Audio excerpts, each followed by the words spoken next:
ensimmäistä erää ja välierää ottelu kysymyksessä. Voittaja menee Venäjää vastaan, häviäjä Suomea vastaan. Satan täräyttää 1-0.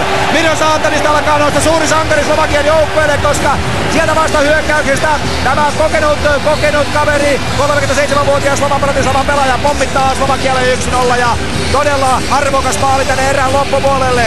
Ja näin todella komea avaus Slovakialta ja peliä pelaamatta. Myöskin tämän kauden Venäjän pääsarjassa, mutta päätti sen sitten TPS-paidassa ja sitten heilahtaa ja siinä heilahtaa Mihail Frolikin terävä kuti suoraan aloituksesta ja tsekki tulee 1-1. 9.15 ottelun toista erää jäljellä. Todella komean nopea laukaus lähtee ja näin Mihail Frolik tuo tsekin otteluun mukaan.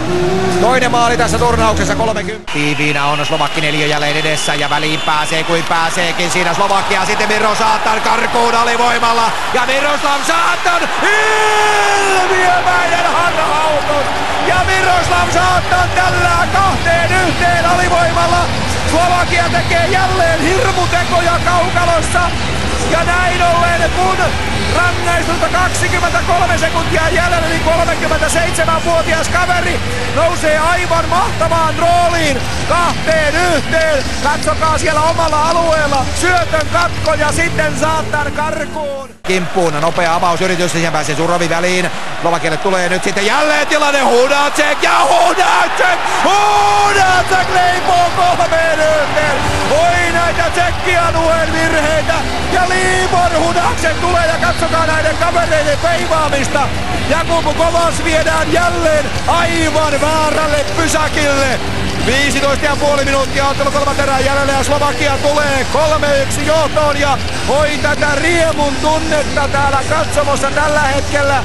Jälleen tsekkialueen virhe.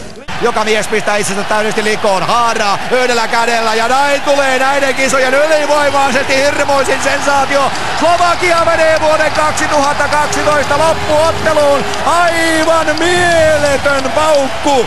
Numeroin 3-1. Aivan mieletön paukku. Jan Laakso maalilla 36 torjuntaa ja tämä on urheilun parhaita puolia.